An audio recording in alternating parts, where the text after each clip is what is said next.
magic. This meeting is being recorded. All right. Can you guys see my screen? I see Very you. good, very good. Awesome. Oh, yeah. So if you're seeing my screen, it says Leadership Equipping Workshop 725. Is that correct? Yes. Have a nice boom mic there, buddy. I like that. I like it. Good deal. All right. So 725, 2022. I love these calls we have. I don't even know how many we're in now, and I don't really know how long they'll go, but I definitely enjoy putting them together, and hopefully you enjoy taking them in just the same. So as we kind of look at this, taking the power back, question mark. That's important right there. Taking the power back. And we'll talk a little bit about that today.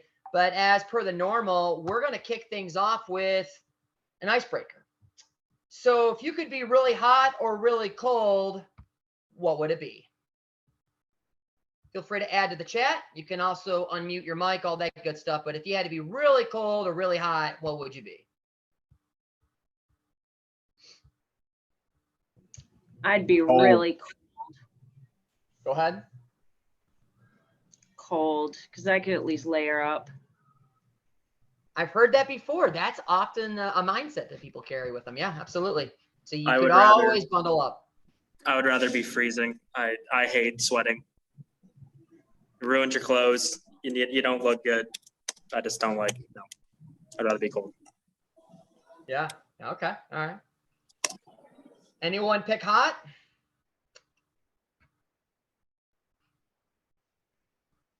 No one. I'll pick hot if I'm in Florida or California. Any better weather that's not humid. Yeah, I see Mark there. I'll take hot. I grew up in the cold and refuse to do it again. Yep. Lily says hot as well. Yeah, I love the heat. I love the heat. Some people think I'm crazy for it because I really like it hot. I enjoy that quite a bit. So, and yes, Wade, you did move from Minnesota to escape the winter, cold, long winters in Minnesota. Gotcha. Really cold, Shannon. All right. Very cool. Well, thank you guys. Excellent. Excellent. Although Wade, you cold you hate being hot. So, you know. I do, but I have a really good air conditioner, so I'm good. That's the caveat, right? That's reading between the lines. I like it. I like it a whole lot. Very good. Cool. All right. Well, thanks for joining in on the icebreaker, guys. A little method to my madness, perhaps. Who knows? But yeah, really hot or really cold. All right, guys. As per the usual, ways to grow. Guys, the old expression is fake it till you make it, and that is a downright lie. Just be vulnerable. Be where you're at right now. That's where you're going to see the transformation in your leadership. Take down that I know that filter. That means fresh eyes, fresh ears. You've heard it said 1,000 times, but 1,001 is where it's at, just about. Who knows? But be open to that and then actively engage. If you passively observe this whole call, you're going to get something from it, but not as much as if you engage and you share and you're part of the call, all in all. So there you go. Ways to grow. And I want to talk about the objectives for today. Set the vision for the call. Really, we're talking about power and potency. There's that word again. Second thing here is what is flowing into your team. And that's a big one right there. And we'll cover that. And then as always, give you something you can use today. It's how we remain in that 5%. And that 5% has action involved. And that's how we get to developing leaders at all levels of our organization. And that's where we're heading to. So that's the objectives for today. And if I can just get a reader for the vision of what we're trying to capture here, would love to have someone read this. That would be awesome. Shannon, I volunteer. There you go. I knew you were going to do that. Okay. To create leaders of integrity that believe in their words and actions must be connected, leaders who actively pursue development, leaders that grow and have the humility and heart to grow others, leaders who have boundaries and responsibly fill out their spheres of authority and influence, leaders that set and hold standards. Woo! You accepted the will challenge. I applaud your efforts. Thank you, Shannon. Appreciate that a whole lot. Look at the next one. Great job, Shannon. Yeah, right? You'll get him. You'll get him again. You'll get him. All right, awesome. So that's the vision, and that is filled with all sorts of potential. And obviously we have a decision to make on any given day and on any given shift, whether or not we're going to reach down in to our leadership, where we're at as a leader, and actually pursue this as our vision for our locations. And so that's the vision of what we're trying to capture here. A little bit of review, and I'm cautious to say review, because if you're like me, when I was back in the day in high school or even college, if I was doing really well in a subject and we did a review day, I probably wasn't spending much time or attention on the said matter. And if it was a subject I wasn't doing well in, it's probably because I didn't care much for it. And if it was a review day, I probably didn't spend much time or attention on the matter. And so when I say review, please don't turn off, because we're reviewing it. It's because it's important. And I think the last call really had a lot of good pieces and parts to it. And we're going to expand on that in this particular call here. So worth reviewing. We talked about last time really how the mind maps out behaviors, and that when we go into doing something new, it can be like a dense wooded forest. We know on the other end we're trying to get to something. There's a destination, but to get there is not all that easy. And so it's taking new ground. As we do it intentionally, we'll forge a path, ultimately creating a road, and then of course moving into cementing a superhighway. I gave you some examples of that. That when you cement a superhighway, it's like jumping on the Innovative Heights report card. It's like jumping on the onboarding tools that we have at our disposal. It's the things that we must do in order to move the needle, to move things further ahead. And so that's, again, just some examples there. I got a couple others coming in the room, admitting them right now. And so we want to cement a superhighway, and some have already been cemented for us, but it takes you getting on the road so you can get from destination A to Z, and it gets that much easier when it's set out for you. So with that being said, guys, how have you in the last 2 weeks taken ground? What are some paths that you've made, roads you've created, or superhighways that you've placed, or that you just jumped on because they've already been placed for you? You just have to be intentional with the doing. So I'll open up the mic for just a few minutes. Would love to at least get a few shares. What have you been doing the last couple of weeks since we last talked in the form of setting new behaviors in your park? I can go for Murph really quickly. Awesome. I think a good example for us this week specifically would be the add-on ICs at check-in. I feel like we've really started to push like a competitive workplace, and we just give the team members an incentive, and they really do enjoy like working against each other and just selling ices at check-in. So yeah. So you made it fun. You made it fun. That's awesome. And thank you for going first. That's never easy. I appreciate that. We at Shelby, in the past couple of weeks, especially in the last couple of days, we have done the hour-by-hour cleaning checklist. That has really helped our sales associates, our field zone attendees, whoever it is, stay really busy, especially during downtime where they can't fold glow shirts or restock socks. So making sure that they have something hour by hour to do, or minute by minute, really helps. Awesome. Yeah, that hour by hour breaks down the day and makes it manageable, right? Keeps us honest too. Anybody else? Any paths made, roads created, superhighways placed? Just to piggyback off Ari, with the IC sales, it kind of showed me, because there was one shift they didn't sell a single one. So it just kind of showed me, who was really pushing it, who was really leading the staff to sell the ICs.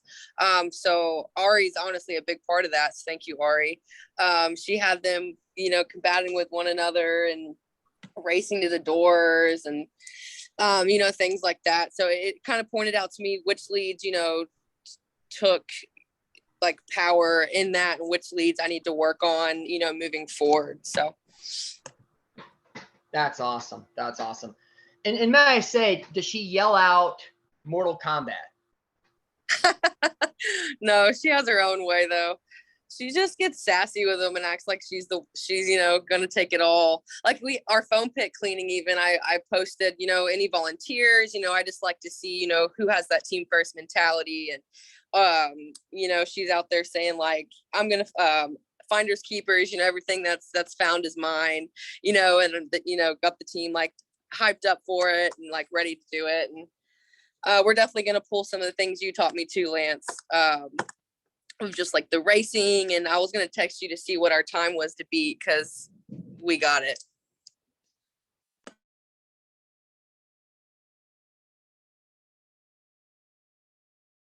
It looks like Lance froze. You froze him. You scared him. Do you remember what it was, Wade? For emptying it? Yeah. Like It's in, 12 minutes or something. If it Yeah. was like, it was either Brighton or Shelby. It was like 12:45 or something. I think Shelby's best was it was either 1955 or 1855, but Brighton got like 12 something. Lost you guys. Did I vanish? Yes. You're here. I'm here. I'm back. Someone didn't What like was- me calling Mortal Kombat out. All right, what was the then. record time, Lance, on cleaning out the foam zone pit? Yeah. Hannah wants to lay it down. Right. Oh wow, you can get into all the intricacies. Is it a 5-laner? Is it a 3-laner? How deep? I mean, Well, there's yeah, some that's ours. It's only 3 feet, so I'm not trying to cheat right. compared to You the really ones. enjoyed that video, huh? That video I sent you that you have? No, That's the best video. I don't know the guy in that film, or that video, but he's an all right guy. He's an all right guy. Yeah, I So, agree. are you saying you want to compete, Hannah, with my 5-laner and your 3-laner? Is that what I'm hearing? Because if we each have the same amount of people, just Yeah. saying. Heck, absolutely. I'm all for it. I'm gonna get my team hyped up at our meeting this Thursday, and we'll go from there. But I don't want it to be unfair. But me, You Stephanie. can give someone a handicap here. Don't worry about it. You know me, got I love to win, and I know you do too. So Yeah, I'm just gonna say, make it official. I'm gonna say right now, Grand Rapids is not in that contest because those mini blocks are the worst thing in Sky Zone history. mini block. Oh no, Will. Like this big. We just did a foam pit clean out on Monday, and I think it took 3 hours. You know, I know. I'm sad to say it usually takes us about 4 or longer with 10, 12 people. So like I'm really trying to get them hyped up to get this done before midnight. So Yeah, because otherwise they turn into gremlins, so we don't want that. yeah. It's Exactly. so much better when you've got people competing and Making it fun. yeah, and Crap people stuff. want to do it, and then they kind of get shamed if they are just lazy in there. Not Mhm. competitiveness. It really To do is. You know, Absolutely. Lance We'll take it offline, but we'll present some challenges. I think that's a good challenge 2022 discussion. And I think some lines have been drawn in the sand. We'll come up with a formal plan of how we're going to measure who's been more successful. And ultimately, just the fact that you're both engaged in it, you'll be successful. I know it. So it'll be good. Absolutely. Awesome. And I'm wearing my Murfreesboro pink right here. When my daughter sees me with this, she goes, "Dad, you're wearing pink." And she just thinks it's the greatest thing ever. So Way to represent. way to rep. Absolutely. Absolutely. So thank you for all the shares, everyone. If you had some and you didn't add your voice, please do in the chat. Would love to read that later on. So just again, quick review. We talked about approaching power dynamics and really conflict for what it's worth. We could see it as a pendulum. It's always moving kind of back and forth. Another way to see that is like a yo-yo going back and forth. It also, and that's really an unhealthy expression of power and how we use it. It should be defined by roles and responsibilities, spheres of authority and influence, which we talked about, I believe, in call number 2. For review is really power pendulum and how it's defined. I won't go through every bullet point, but it really lends itself to erratic performance. At its height, if you're kind of operating that power pendulum, power is kind of moving between you and another, you and a team member. It can look a lot like it does, well, how it does with my my puppy I have right now. He's just under a year old, loves playing catch until he doesn't. Then it becomes a game of keep away, especially if it's something that he shouldn't have. And so it's great when I can throw him the ball and he brings it back to me. And the power pendulum can work at some level just the same. But once it kind of goes off, it goes off, and it's a game of keep away. And it's just not a good thing for your business, for your park. Otherwise, power defined by roles and responsibilities. It creates a solid environment. It undergirds your park goals, and it allows for a park that has consistency and it's not governed by emotion, just to name a few things. So those are some of the things that we look at and we have talked about previously. Again, it's a review, but for good reason. So with that being said, kind of want to go a little further into what does it look like to take the power back? And are we ever really taking the power back? Hey, And, Lance, I'm really talking about the word. Hello? do you have a screen to share? No. Wait, We're not seeing your screen if you have a PowerPoint up. You're not seeing it at all? Not at all. Just me talking. All right, good deal. Yeah, that's because I got kicked off and brought back on. I appreciate you letting me know. Thank you. Oh, boy. So if you had a picture of your dog, we missed it. Yeah, I didn't. I'm sorry. Next time, though. Next time. You guys should be seeing this right now. Thank you for letting me know, Wade. You guys see this? Yep. It's a beautiful There you thing. go. Beautiful. Awesome. All right. So, again, power pendulum, power defined by roles and responsibility. So we're going to get into the nitty gritty. Talked a lot about power distance when we talk about communication, power dynamics when we talk about just kind of being a manager in the business, being a leader. And to be quite frank with you, a lot of us might find the word power to be kind of an ugly, nasty word because maybe it's been distinguished in ways that were just not great. We hear power, we think of maybe abuse of power, or the power has gone to her head, that sort of thing, right? And so power can be seen as sort of a negative, but really it's worthwhile to reclaim words for what they originally were intended to mean. And power is not a bad thing. So how do we define power? Well, first of all, do you have the power? I got to ask the question.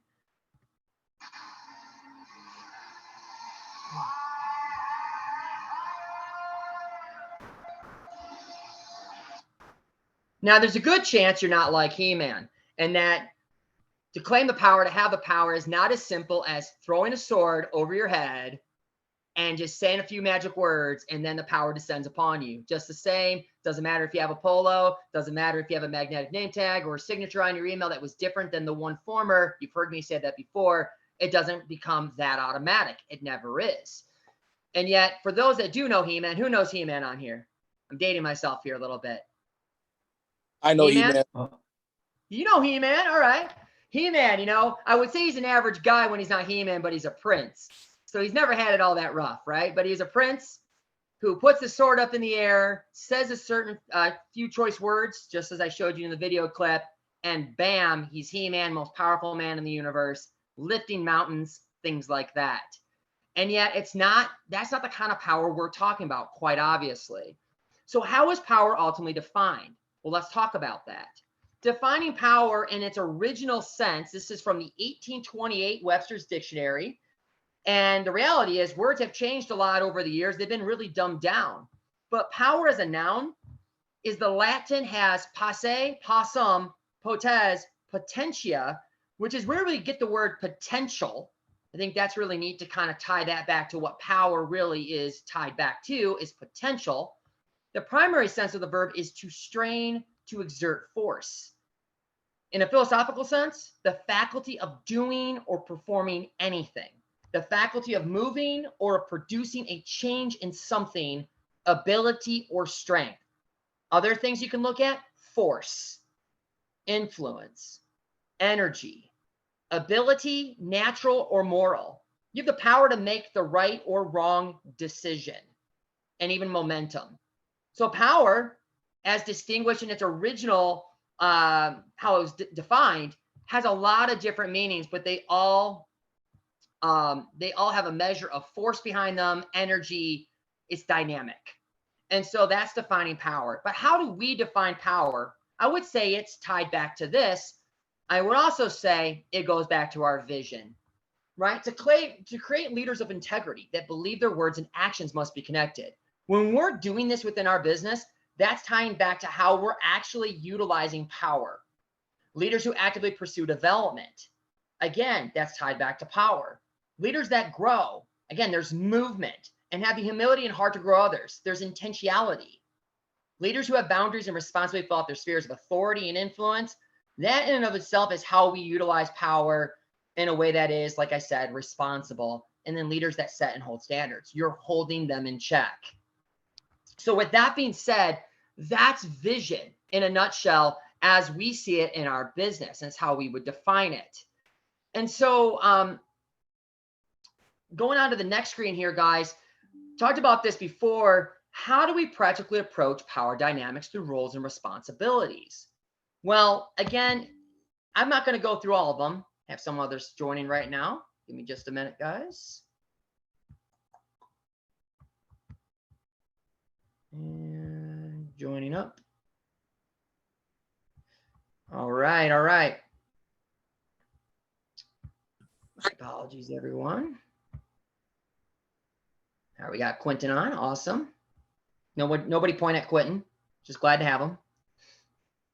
Good deal, good deal. All right, so defining roles and responsibilities, providing purpose. And again, I won't go through all these, but these aren't from the last time we gathered, we talked. These are things that are tied back to how we actually, in a healthy way, express power dynamics through roles and responsibilities. And so kind of moving to the next screen, guys, what about delegation? That's a big one. We delegate all the time in the business, and this may just be the gateway to whether we do it by role and responsibility or we do it through the power pendulum. Because at the center of delegation is enlisting and empowering another to complete a task. That's literally what we're doing every time we delegate. You're delegating away some measure of power to someone else. And yet being successful depends on accountability. So it's not enough to just say, hey, go do something and not circle back, right? That becomes the game of keep away. And so that's really what we do. We do every day with delegation. It's at the center. We're enlisting and empowering them in some way, in some measure. Any question about this, guys? Pretty straightforward. All right, all right. So moving on, guys, we talked last time about challenges, and boy, do we have them, right? We have challenges. Team members out of uniform, party rooms left dirty, court monitors inattentive, and that's just to name a handful. With that being said, who has taken ground in these areas? Because we all said, hey, these are challenges, and we've been equipped in some way to take on some of these challenges. So who has actually taken on these challenges, and how are you doing with them? If I can get one or two to share, that would be phenomenal. The court monitors being inattentive, we've taken some ground on this one, and it's been this constant working with them, getting them to be moving, keeping their head on a swivel, doing the 15-minute, the focus 15s, like this constant move forward with them. Like it's do, show, it's whatever T-slop is, but it's been this constant, it's been going and going and going. It's starting to show. Cultivating a teaching and training environment is a hallmark of a successful team. Absolutely. Thank you for going. I appreciate that. Anybody else have something to share? It could be something rather simple. Doesn't have to be overly complex. Yes, actually. As far as court monitors being inattentive, I tend to take more of a serious, jokey type of role. So I'll tell my court monitors, hey guys, do this, that, or the third. And they immediately respond with everybody's favorite phrase, oh, they don't listen. And I respond back with, oh, well, that's how I feel when I talk to you guys. You know, you have to repeat yourself the same way I repeat myself to them. That's just unfortunately part of the job. You have to repeat yourself. No matter what job you go to, you can go to Walmart, Target, Publix, Best Buy, and you can ask any of those staff members, hey, how many times do you have to repeat yourself? How many times does somebody ask where the bread is? How many times does somebody ask where the headphones are? And they're going to repeat themselves every day, every time. Goodness. Absolutely, absolutely. And I wasn't looking to cut you off there. I'm nodding in approval. You're actually you're hitting on something I'm going to go over here in a few slides, and I appreciate that because it just further confirms that we're heading the right direction. So yeah, absolutely. There's going to be measures of repeating. And yeah, it goes back to that practice makes perfect, right? So yeah, just trying to like clear the air of, you're going to repeat yourself a lot in this business, but that's true to any business, right? So that's awesome. So for those that maybe didn't take much ground in this area, I would challenge you, and you don't have to speak up as to why not. Now, what if we were to see challenges in maybe a different light? So what if we saw challenges as really what they really are, and that's items we're tolerating? Now, that doesn't make anybody feel warm and fuzzy, doesn't feel great whatsoever, but it's the truth. What are the items that you're tolerating? When we take it out of sort of the realm of it's a challenge, it doesn't feel very personal. We're challenged. We as a team, we're challenged. But you as a leader, what are you tolerating on your shift, on your day? Team members out of the uniform, not neatly pressed. They're not ready to go. Party rooms are left dirty. Team members not greeting. It's just okay that they don't. And I'm not on here just kind of laying you guys, but that's worth noting. These are items that we're just tolerating. We're okay with it. We're okay with lowered standards. And sometimes, yeah, you're picking your battles, and we could talk about that a little further. But the reality is it's items that we're tolerating, or we're just not buying into and believing that when we do said things, it matters to the greater part of our business, to our OSAT, to driving results, and people coming back through our doors day in, day out. And so I asked, what are you tolerating? So as I move into the next portion here, I want to talk a little bit, or I want to give some time to share from one of our newest GMs who really adopted a park that was not in great shape, and that's no fault of their own. It was like jumping on a speeding train, and I've been there and I've done that, and that can be a challenge for sure. He adopted this park. He knew he had to kind of put some things in motion. He had a plan. He's been working his plan, and he shared a lot of that plan on our first North Regional call that we had last week. Don't you wish you were on it? Well, it was a good call. I enjoyed myself, and we had a great time. And so Seville from Madison, I'm going to have him share a little bit about what he's been doing with his team, and sort of, hey, if you're going to be a part of my winning team, it has to look a certain way, and it's going to be a certain way. And I'll let Seville kind of take it away. Are you on, Seville?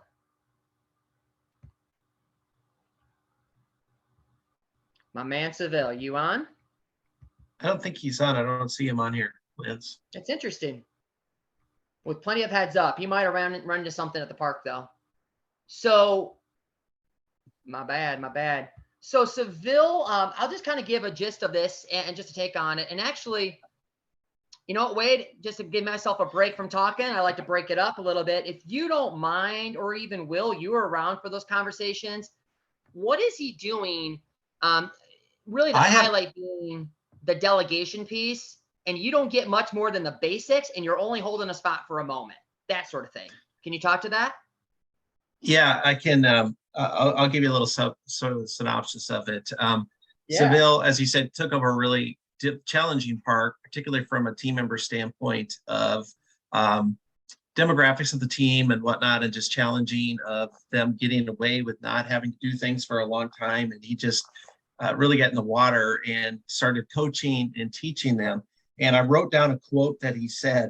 I thought it was, quite insightful, because he's willing to coach and to teach people. But he said, if you don't have hours, it's because you are lacking somewhere. I was trying to coach you. And I thought that was very profound. It's like, I want to help you. I'm going to teach you. But if you don't pick up what I'm laying down, then I'm probably going to end up managing you out. And, he's just very defined with that. And he's identifying really good team that he's hired that are new, and a few that have been there for a while. And when he sees that level of engagement with them, then he is, taking them to the next level. You got potential to be a lead. You got potential to be part of my core team.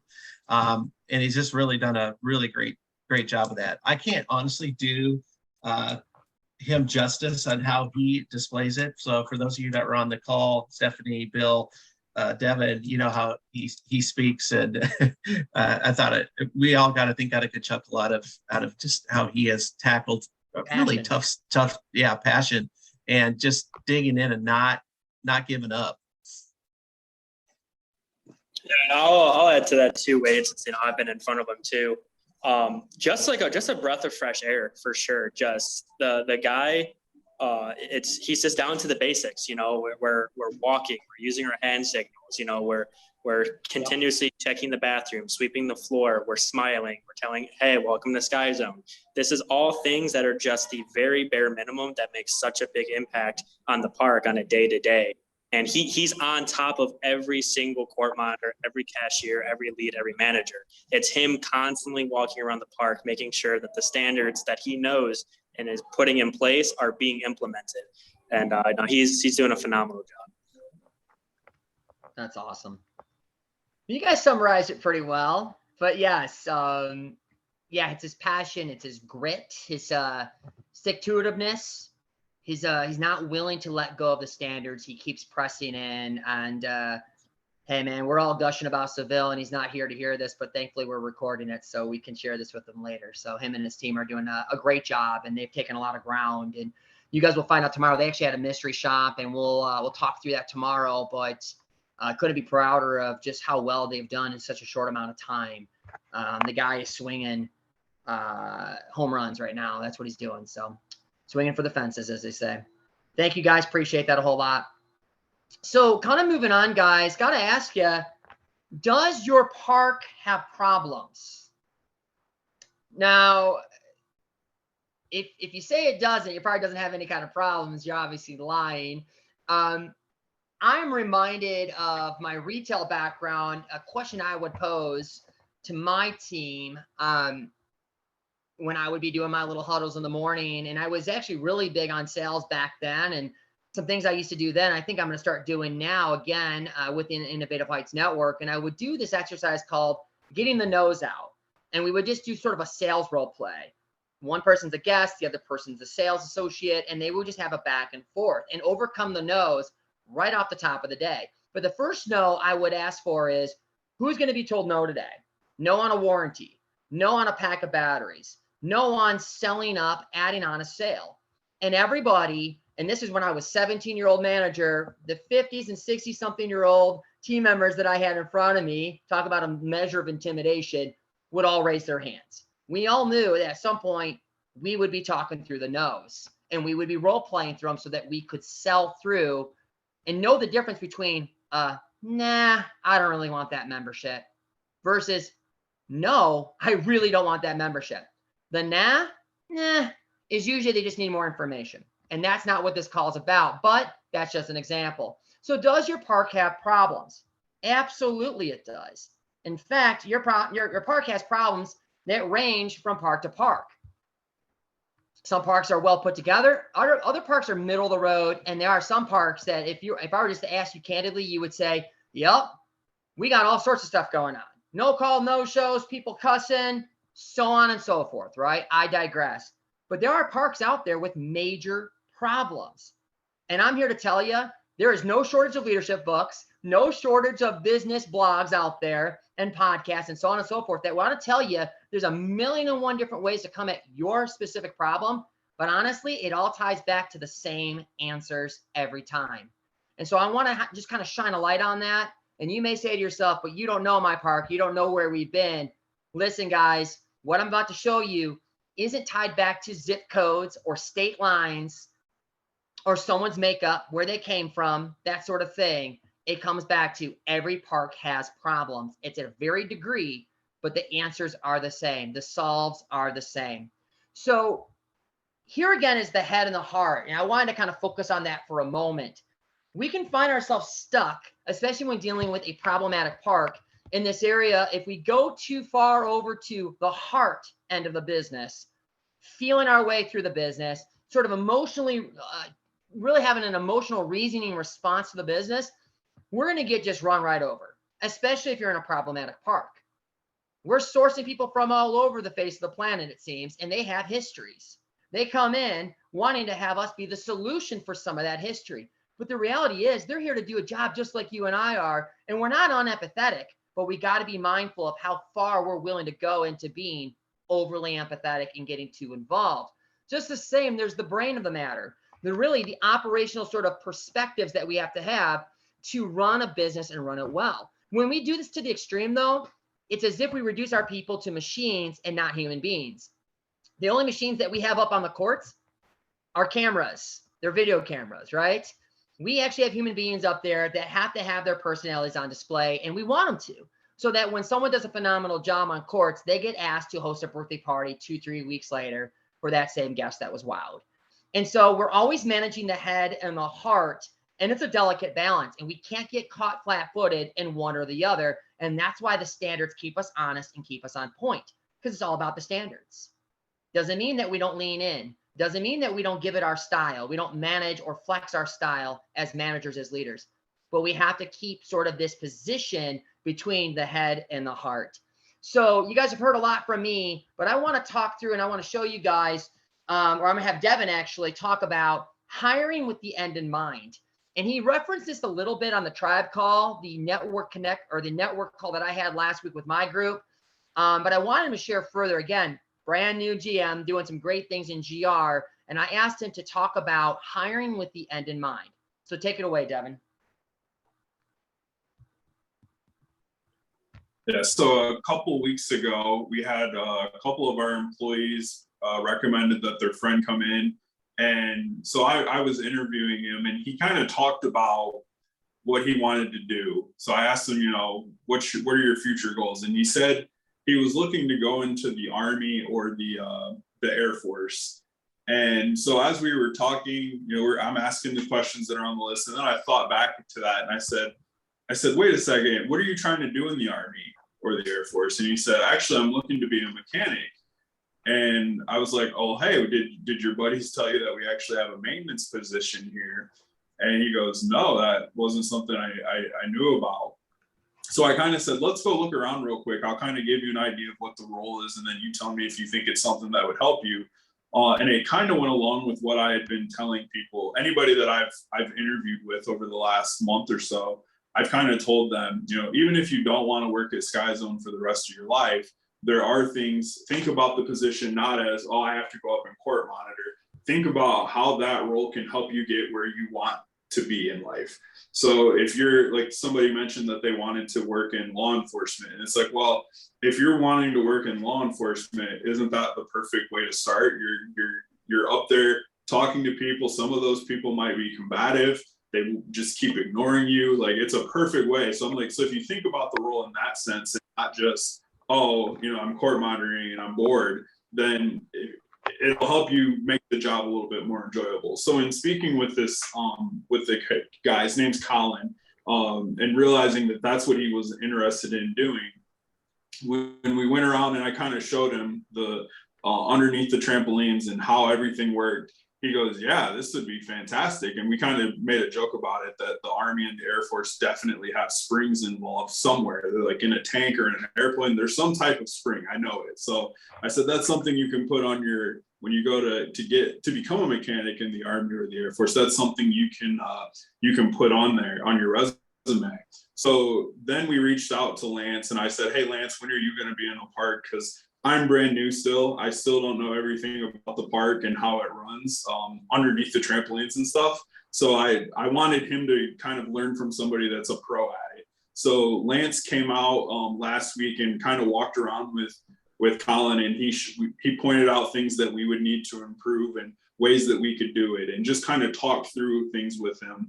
And Colin that was his second shift. So he just completed his third shift as our maintenance person, and we had a trampoline break the day before. And you know, based on what he heard from Lance and myself and others that have done a little bit of maintenance, he was able to do it basically by himself and got it done within an hour. So it was really cool to kind of be able to create a role that would suit his skill set and allow him to get where he wants to be.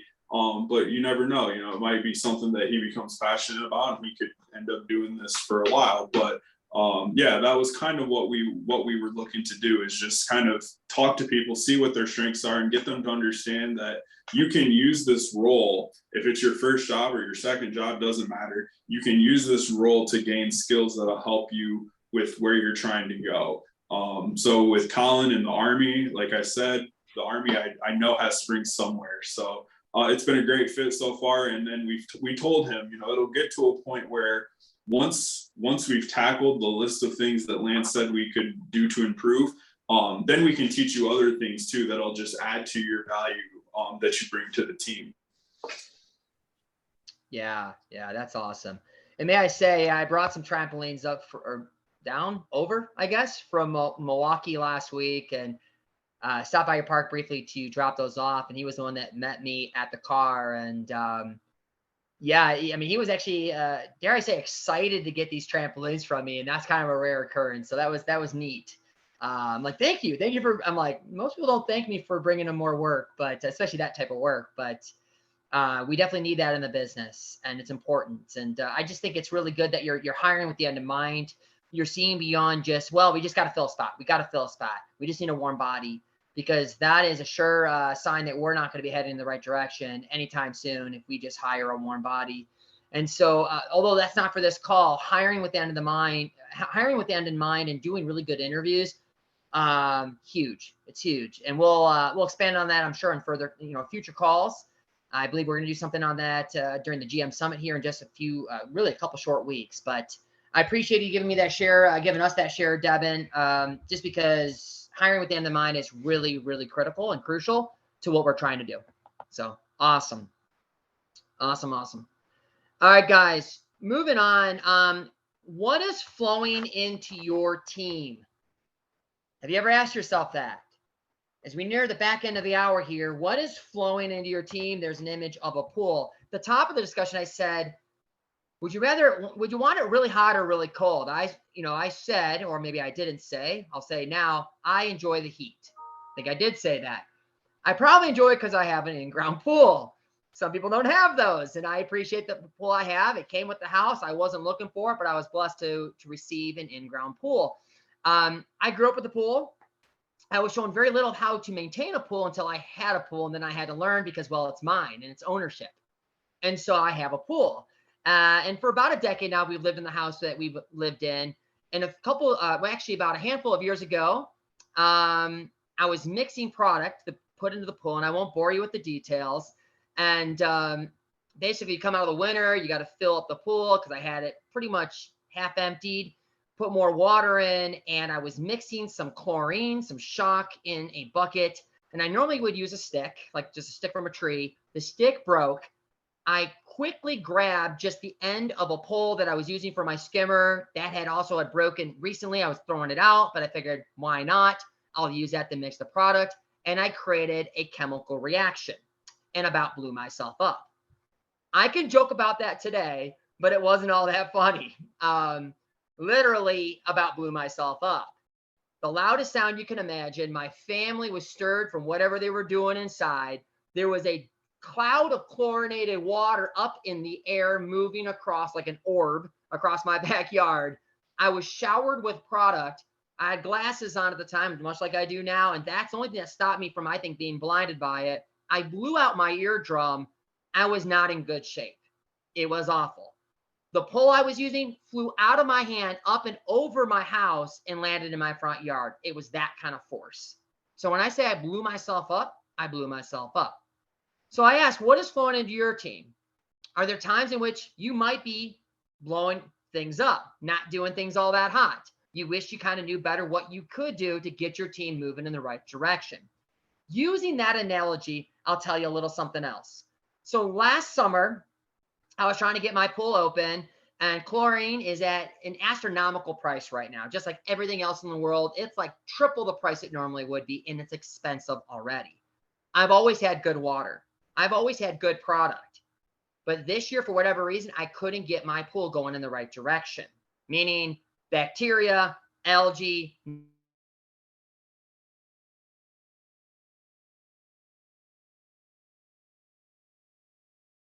Of course, he freezes right when it's getting good.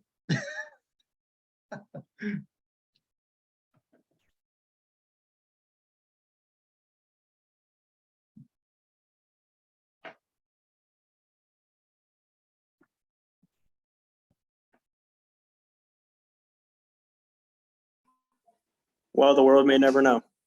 We may never know. I just sent him a message, so I hope he'll come back.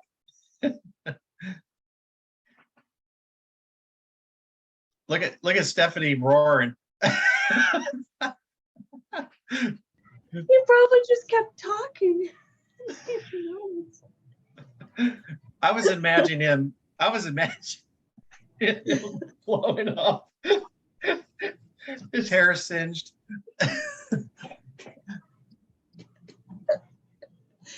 Oh man. It's very cartoonish to imagine it. The whole thing. It was the transition for me. Like, what are you blowing up into your team? Like right after just like telling this like dramatic story. I don't know, it cracked me up. Have you guys seen that video of the guy that makes this little firecracker thing for his table, and then he blows it up and blows up and his hair is singed and everything? It's hilarious. It's terrible. Hilarious. It's absolutely terrible. Amazing. We lost you right in the mid. Your pool was going in the wrong directions. You had algae and all that, and then you were gone. That was my cliffhanger. I apologize. I have a full internet signal. I'm not sure what's going on here, so sorry, guys. Oh, now you're muted.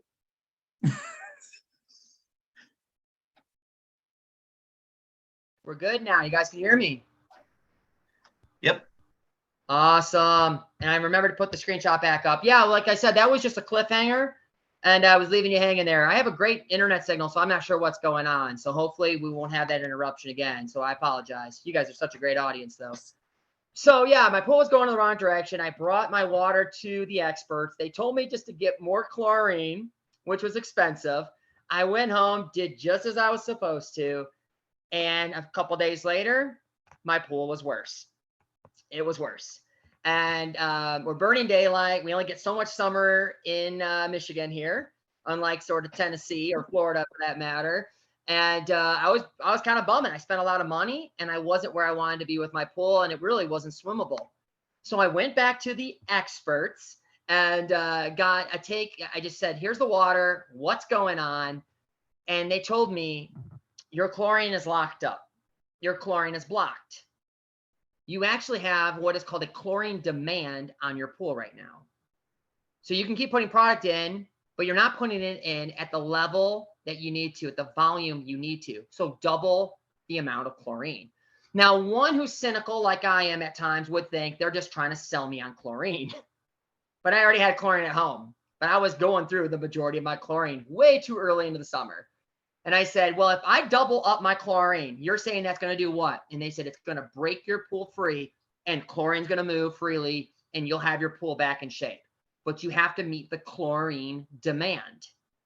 So none of these other magic chemicals. Nope, chlorine. That's always the answer. More chlorine, more chlorine, more chlorine.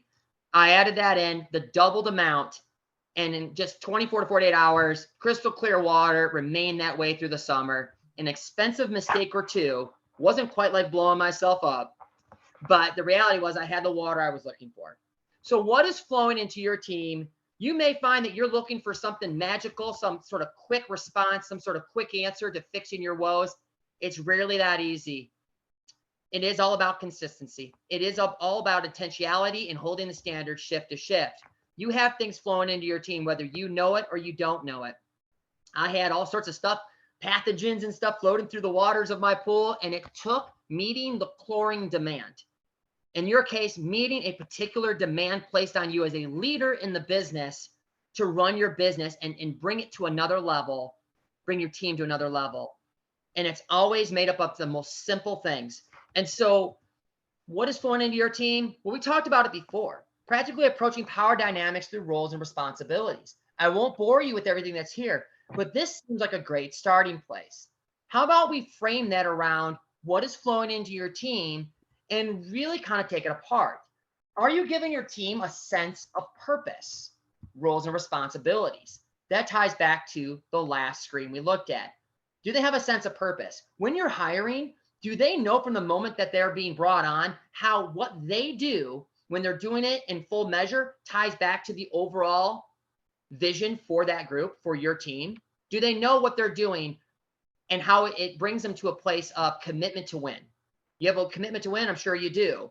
Well, this is what you need to do in your area of influence to be part of a winning team. Next up, vision for the location is tied back to the vision for the organization. There isn't a Canton way, and there's not a Fenton way. There's not even a Fort Lauderdale way. And I'm just picking on a few parks. I could enter any park into that expression, and there's not just your way. It all goes back to what we're trying to do as Innovative Heights. It's why we're streamlining things like orientation, onboarding, great hirings, things like that. And it's why we have to keep moving forward, and we can't let it up. Those are super highways, and they're not even super highways that you can just volunteer to get on. They're the super highways that gets us to our destination. So vision for the location is tied back to the vision for the organization. That must be flowing through your team, just the same as a sense of purpose for everybody on your team. Next up, accountability at all levels. Doesn't matter whether you've been here for 2 days, maybe it's day one and you're greeting, or you've been leading a park for 2 years. The reality is accountability at all levels. Beyond that, an environment where development is embraced. Said at the top of the call, Stephanie mentioned it, always looking for the teachable moments. Hannah, you do a great job at this as well. By just positioning your people on this call, that's like a great first step. It's an environment where development is embraced. People are freed up to make mistakes within reason and have a safety net, such as a leader like yourself, there to help them out and assist them, giving them that feedback. And then last, unflinching resolve to holding standards. I can't preach this enough, guys. Hold the standards, hold the standards, hold the standards, and things will turn out good for you. They really do. So that's an unflinching resolve to holding standards, and that could be what is flowing into your team. All right, guys, final words here. Consistency builds, inconsistency kills. I can't preach that enough either. Guys, it builds you up, it breaks you down. Shift to shift, manager to manager, newest manager to oldest manager. You'll have the same goals in mind, or you should be talking about said goals and having the same goals. Listen, I get it. Use the example before. Sometimes it takes longer to close a park for a newer manager. Almost always it does, but they should leave it the same way an experienced manager leaves it. They just take longer to do it. But we all have the same standards, all the way from court monitors to cashiers, so on and so forth. And so I'm going to end with this, guys. What are you taking from this call today? What are you taking from the call today? Feel free to unmute yourself. There's been a lot of review, but it's been worthwhile review. At least I hope you find it to have been worthwhile, and even some new items as far as what's flowing into your team. Well, what are you taking from this call today? If I can get a couple of you to unmute yourself, that'd be awesome. Otherwise, leave it in the chat. That would be awesome. I'll go for Murph. The biggest thing for me was, what are we tolerating? We actually have a team lead meeting Thursday, and I told my managers to give me a few things each that they want to discuss. And I think that's a big part of it is, what are we tolerating every shift? What are we letting slide?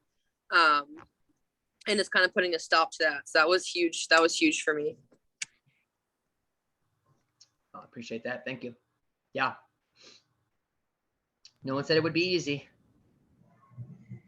I'm just going to say, Lance, just for like a blanket term of just the basics, just like I said with Seville, name tags, uniforms, using your hand signals, walking around the courts, greeting, all that stuff makes such a big impact.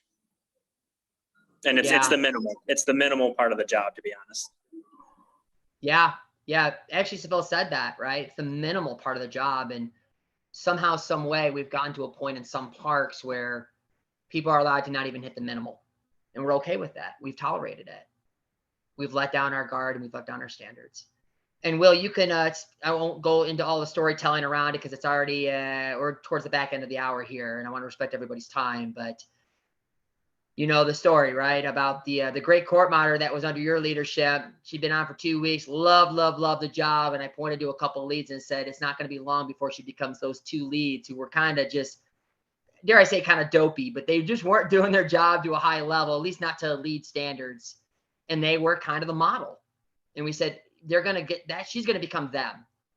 The fun and the excitement's going to wear off, and she's going to reach, it's going to be a race to the bottom. That's just what's going to happen. Yeah. So, yeah, that's an example we talk about often, and that's something that Will and I, we've experienced in parks that we've been in before too. So awesome. Anyone else? From the 2 GMs who shared, well, Seville from the other day, but If you don't have hours, then you're not picking up on something I'm trying to coach you on. And I was like, there's a big yes in me when I hear him say that. Like, yes, that is right. Like if even like I give you grace if I, come around and talk to you about it again, but if you're just not picking up on that, or you're just choosing not to, then you're not going to have hours and you're going to slowly weed yourself out. I'm going to empower the people who are stepping up, that are picking up on what I'm coaching you on. I'm going to empower you, and that's going to grow us. And then from Devin, hiring with an end in mind, and what he was speaking on that, and what he's seeing in his team. Like every single hire is I see you for this purpose. Like, yep, that's where you need to be. Absolutely. And what's interesting too, again, Seville's not on the line. I wish he was. He has that same mindset. He's very methodical. He's realizing he's having to not so much tolerate certain things. He's having to pick his battles. But much to what Will has said, he will continue to coach the same thing 1,000 times over. And that's exhausting, yes. And it's for a measure of time. But it looks like something. Taking ground looks like something. Trudging through a path and making it into a superhighway looks like something. And when we don't do it for a while, it grows up and we can't cut through that path any longer. But once we realize what we're trying to get to, we can get right back at it. It's no different than working a muscle in your body that you haven't worked for a long time. Now you're starting to work that muscle. It hurts at first, but eventually you're making gains. That's like anything else, right? You just got to work it. You got to practice it. You have to be positioning yourself to be teachable and grow with us and grow with the company. And again, yes, your team needs to know what it looks like to win. And they need to know that they're part of that winning story that we're all trying to craft in each park. What else, guys? Anything else that you're taking from the call today? Lance, I would say that we're kind of in the same ballpark as what Hannah mentioned. So we've decided within like the last week, we're not tolerating people that are just not showing up, not calling, coming in late all the time. And we had to let several people go this weekend because of things like that. And I actually got pushback from somebody on it. And I thought back to what Wade talked about, which if I think it'd be great for Wade to talk about on here real quick, is the me and you chart. When we were training with Hannah's team, he kind of went over that with us, and I kept thinking about that. And I was like, nope, this isn't a me problem. This was a you problem. So that was helpful. Yeah, no, that's great. The ball is being passed to you, Wade, for a moment. Yeah, hold on a second. Sorry. He's listening to Bon Jovi. He just doesn't want us to know. I can't get unmuted. Can you hear me? We can hear you. We can hear you. Yeah. Oh, okay. I can't. I've lost my screen. I don't know where it went. Yeah. So, talking about the you-me graph, right? Yeah. So, when you're coaching through somebody, it literally is a you-me graph. You got me down here and you got you up here. And as you're coaching somebody and you take them through, we always want to look at ourselves first. Did we do everything we could in our power to make sure that the person had the tools to be successful? And it's, did we orientate you properly? Did we do this properly? Did we do that properly? And if we can say yes, yes, yes to all those things, we're starting with us. If we didn't, but then we try to rectify that and we go through and we say, these are the things that we coached you on. So as example, if you're showing up late for your shift, you can sit down and say, do you know how to do home base? Yes. Do you know how to check your schedule? Yes. Do you know that you have to call us if you're going to be late? If you can say yes, yes, yes, yes, yes. And as you go through this coaching model with somebody, you eventually get to the point where you've done everything for me that I can do as a manager. And at the end of the day, if I have tried all this stuff and you have yet to be successful, it's not me, it's you. And, when you spell it out that way, it makes it much easier time for the coaching of when you have to let somebody go, because at the end of the day, that's what it is. We're trying to help, trying to coach, trying to teach. And if you can honestly say, I did everything as a manager for my person to be successful, and they're just not picking up what I'm laying down, then, it's not me, it's you. Yeah. Yeah. Unlike the whole dating scenario, right? just trying to get like it's not you, it's me. No. No, I appreciate that, and kind of a great way to wrap up the call. It's yeah, I mean that takes a level of intentionality, vulnerability, knowing that I know when I'm training with my people, it's like I want to know that I gave everything I could. I invested in them to the highest degree that I'm able in any given moment. And I think we always need to look at, have we exhausted everything we could in that moment to help someone further themselves or at least meet expectations. And I think that's sort of both something we have to meet with a level of courage as a leader, but it can be a level of burden as a leader, and it's not to be taken lightly, especially when we are dealing with those that are following us as leaders. And so just the way that we lead is connected to the way that we follow, and how we follow is how we lead. It's always intricate. It's always connected. So I appreciate everybody's shares, guys. Yeah. Lance, can you let me share my screen real quick? Absolutely. Yeah. Let me go in there real quick. Go ahead. All right. Hold on 1 second here.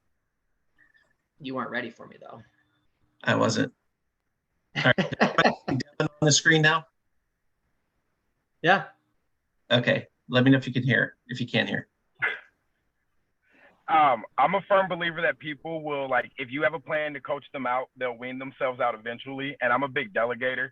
So I feel like my team knows when you stop receiving tasks and I'm only asking you to stay at your attraction, you're not being rotated.